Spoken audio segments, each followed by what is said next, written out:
చేస్తూ 30,000 ఒక తీసుకున్నా. నేను ఒక చిన్న మోటివేషనల్ స్టోరీ చెప్పి ముగిస్తాను. ఏంటంటే లేడీస్ అంటే చాలా చిన్న చూపు చూస్తుంటాం మనం. లేడీస్ ఏం చేయగలరు, ఏం చేయలేరు అనే విధంగా చూస్తుంటాం. లేడీస్ కమిట్మెంట్ తీసుకుంటే ఎలా ఉంటుంది అన్నది చిన్న స్టోరీ చెప్తాను నేను. కలకత్తాలో 1903లో జన్మించిన ఒక స్త్రీ మన ఏదైతే బ్రిటిష్ వాళ్ళు పాలిస్తున్నారో ఆ బ్రిటిష్ ప్రభుత్వాన్ని పాలిస్తున్నప్పుడు మనకి సుభాష్ చంద్రబోస్ గారు ఒక సైన్యం తయారు చేసేవారు, మిలిటరీని తయారు చేస్తున్నప్పుడు ఒక కలకత్తాలో ఒక కోటీశ్వరుడు కూతురు, బాగా బిజినెస్ మ్యాన్ కూతురు. ఆవిడ కావాల్సింది ఏదైనా సరే క్షణాల్లో తెచ్చుకోగలదు,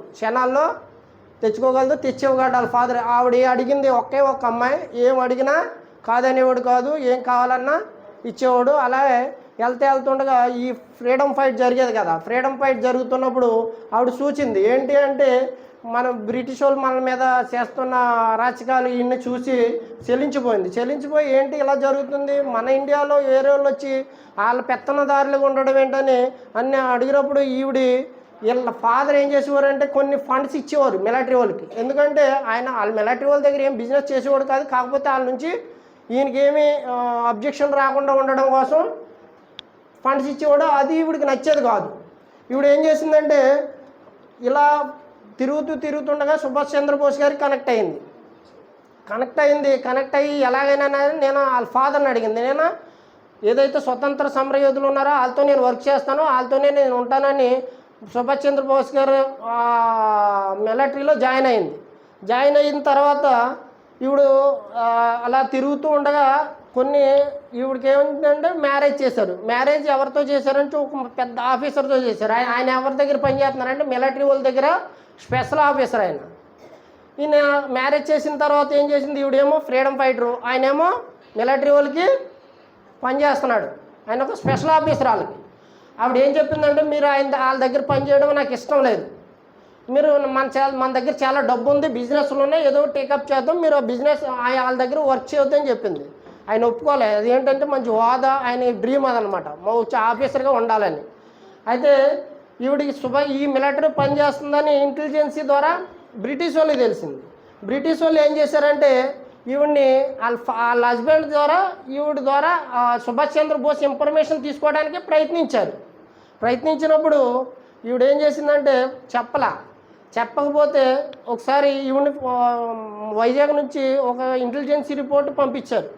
ఎలా అంటే ఈవిడ ఫాలో అవుతుంది స్క్వాడ్, ఈవిడ ఎలా వెళ్తుందో అలా స్క్వాడ్ ఫాలో అవుతుంది. సుభాష్ చంద్రబోస్ గారి దగ్గరికి ఎప్పుడు వెళ్తుందో పట్టుకుందామనే ప్రయత్నంలో వెళ్తూ ఉన్నప్పుడు ఈవిడ్ని తెలియకుండా ఫాలో అవుతున్నప్పుడు సుభాష్ చంద్రబోస్ గారి కారు వెళ్తుంటే అక్కడ ఏం జరిగిందంటే ఈవిడ వెనకాల వెళ్ళిన ఎవరైతే ఉన్నారో వాళ్ళు కాల్పులు జరిపినప్పుడు అది ఎవరికి తగిలిందంటే డ్రైవర్కి తగిలిన తర్వాత సుభాష్ చంద్రబోస్ గారు అక్కడ నుంచి ముందుకెళ్ళేసరికి వీళ్ళ హస్బెండ్ ఏం చేశాడంటే సుభాష్ చంద్రబోస్ గారికి గురి పెట్టారు కాల్ చేయడానికి. ఈవిడ ఏం చేసింది, అదే ప్లేస్లో ఉండడం వల్ల పక్కన ఉన్న రాడ్ తీసుకుని భర్త తల మీద కొట్టింది. ఎందుకంటే సుభాష్ చంద్రబోస్ గారు చనిపోతే ఏంటి, మన ఇండియా స్వతంత్ర సమరయోధులు కాబట్టి ఆయన చనిపోతే మనకి ఫ్రీడమ్ ఫైట్ చేసే మంచి వ్యక్తిని కోల్పోతామేమో అనే భయంతో ఏం చేసింది, కొట్టగానే తలపగిలి చనిపోయాడు ఆయన. తలపగిలి చనిపోతే సుభాష్ చంద్రబోస్ గారు ఏం చెప్పారంటే నువ్వు చేసింది తప్పు, మన ఇండియన్స్ని చంపకూడదు, మీరు బ్రిటిష్ వాళ్ళని చంపాలి కానీ ఇండియన్స్ చంపకూడదు, ఇండియన్స్ చంపావు కాబట్టి నువ్వు శిక్షార్హురాలు అని చెప్పాడు. అయినప్పుడు నేను చంపకపోతే మేము ఆయన చంపేస్తాడు, మరి ఈ సమాజాన్ని ఎవరు కాపాడతారు అని చెప్పినప్పుడు నీ ఏది చేసినా నువ్వు తప్పు అని చెప్పినప్పుడు ఏం చేసిందంటే ఆవిడ బ్రిటిష్ వాళ్ళకి లొంగిపోయింది. బ్రిటిష్ వాళ్ళు ఏం చేశారంటే ఆవిడని చిత్రహింసలు పెట్టారు. ఎలా పెట్టారు అంటే ఎంతగా హింసించారంటే గోళ్ళు కోసి కాళ్ళ మీద ముళ్ళులతో గుచ్చి చివరికి బ్రెస్ట్ను కూడా కోసేశారు.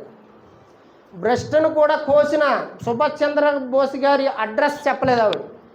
సుభాష్ చంద్రబోస్ గారు ఎక్కడ ఉన్నారన్నది కూడా ఆవిడ ఇన్ఫర్మేషన్ ఇవ్వలే. అయినా అన్ని రకాలుగా హింసించారు, ఉమ్ములు వచ్చింది. అయినా వాళ్ళు ఇగో ఉంటుంది కదా బ్రిటిష్ వాళ్ళకి, ఆ బ్రిటిష్ వాళ్ళు ఇగోతో ఇంకా చిత్రహింసలు పెట్టారు ఈవిని. అయినా కానీ నిజం చెప్పకపోతే ఈవిడ్ని అలా వెళ్తుండగా ఏమైందంటే ఈవిడ మనకి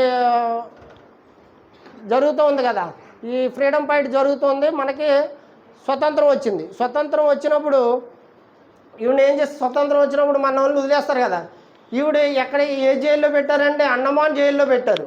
అండమాన్ జైల్లో పెట్టినప్పుడు ఈవిని చిత్రహింసలు పెడుతున్నారు. పక్కనే ఒక కవి ఉన్నాడు, ఈవిని ఏదైతే చిత్రహింసలు చేస్తున్నాడో అన్నీ కూడా ఆయన చూస్తూ ఉన్నాడు. ఆయన కూడా అండమాన్ జైల్లో ఉన్నాడు. అప్పుడు ఏం చేసిందంటే, ఎప్పుడైతే మనకు స్వతంత్రం వచ్చిందో, స్వతంత్రం రాగానే అందరినీ విడుదల చేసి ఈ స్వతంత్ర సమరయోధులకు కొంత డబ్బు ఇస్తుంది గవర్నమెంట్. డబ్బు ఇచ్చినప్పుడు ఆ డబ్బు తీసుకుని ఈవిడి స్ట్రైట్గా హైదరాబాద్ వచ్చి మల్లెపూలు అమ్ముకు బతికింది, కానీ మళ్ళీ కలకత్తా వెళ్ళలేదు అంత కోటీశ్వరులు కూడా.